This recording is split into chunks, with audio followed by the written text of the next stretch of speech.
don't believe in just acting like we're in some la dream fantasy where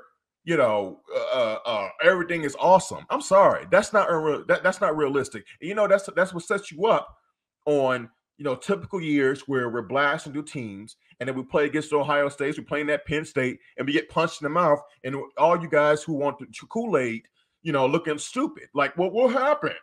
Well, you weren't paying attention to the signs, and they leading were up to there. the game. They were always there. They were always there. So that's why we talk the way we talk. It's not about negativity.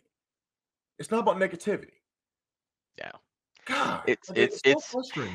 Like there's a lot to, like I said, there's a lot of factors coming into this game. You're coming off a bye week, and like I said, the prototype for a trap game, this is it.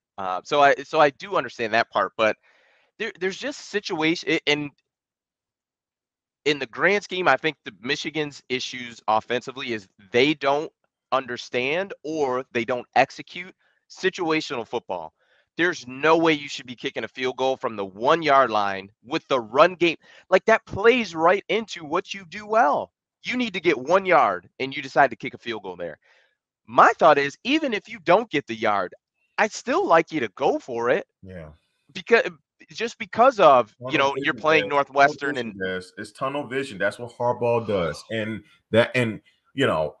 if there's one criticism of Jim, and he's done, you got on one aspect, you got to give him credit. As bad as last year looked, the controversy with him getting an extension or not, him to come back, get the team on board, to make the coaching changes that he made, you got to give him all the credit in the world. Yes. Okay?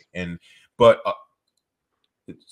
on the flip side, the way he's approached this season has been very, very tunnel vision, very, very short-term thinking. Let's win this game. And part of it, I understand, is because of, let's be honest, there's a lot of, heat on him this year, with the way last year went.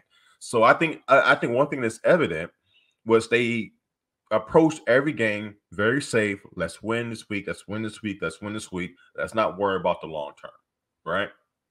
Because if he was thinking about the long term, there's no way JJ doesn't start. There's no way. Because one thing is clear is that JJ has a higher ceiling. He has the higher ceiling, right? He may not even be the better quarterback when it's all said and done. We'll find out. But he definitely has the higher ceiling.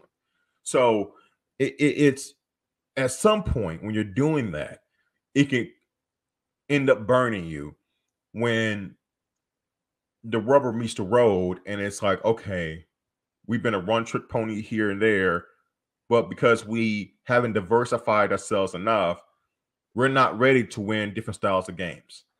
You know what I'm saying? And it's just you gotta. And I know it's a balancing act. I'm not saying it's easy, guys. I'm not saying I could do it, but you have to really pay attention to those type of things. There's a reason why it's 7 games in the season. Think about this: 7 games in the season for a team that's 7-0. Why are we still talking about quarterback controversy? Think about that. True. It just, the thing that I continue to go back to is Mark brought it up, the stat line of a quarterback going 27 for 36 for 260 yards, 4 touchdowns, and no picks. And that was Cade last year against Rutgers. And granted, I get it. Rutgers, I think at that time was 1-4. Not a very good team, but I just don't think that guy disappeared and left. And maybe I'm wrong with that in my, thought process, but I just don't think that guy left. I think I'm wholeheartedly, to me, I'm looking at it of 70% on the play calling, 30% on Cade.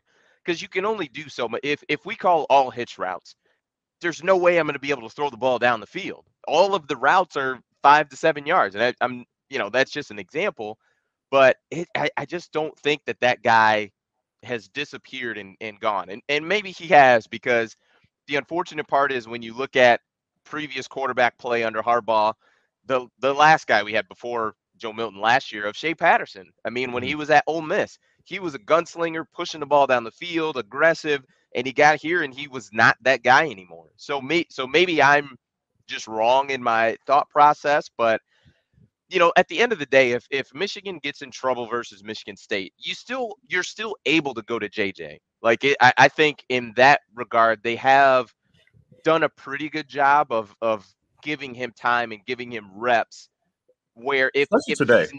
if he's needed it, let's say first quarter, you're down 10-zip, offense Right. isn't doing anything, you Right. can go to JJ in the second quarter and not totally lose Cade. You know what I mean? Because this is something that this is the norm. Like JJ getting reps is just the norm. Like him having playing time. So I don't think it puts anybody in the tank or anything like that. And I think it's something you could still go back and forth with. But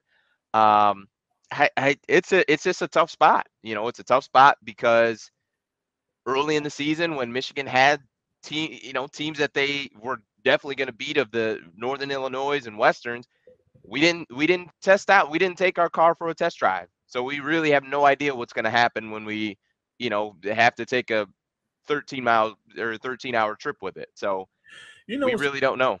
I want to hit on two things. One, I give Harbaugh credit because I think around the 7-minute mark in the fourth quarter, they put JJ in there, and they let him rip it a little bit, let him throw the ball, and I was glad to see that. And I think Joe Klatt and Gus Johnson knows that too, because there's a because of the way things have been going with the passing game, there is a real possibility that at some point JJ may be playing like consistently, like he may not come out. Because next week is a must win. Oh yeah, Harbaugh cannot lose that game. And it's not just about being undefeated and win the Big Ten this year. It's about the big picture of Mel Tucker in his first year beating you at home. Granted, I know it was COVID. I know there was no fans in the big house. I understand all that. But I'm just saying, like, Harbaugh cannot lose that game.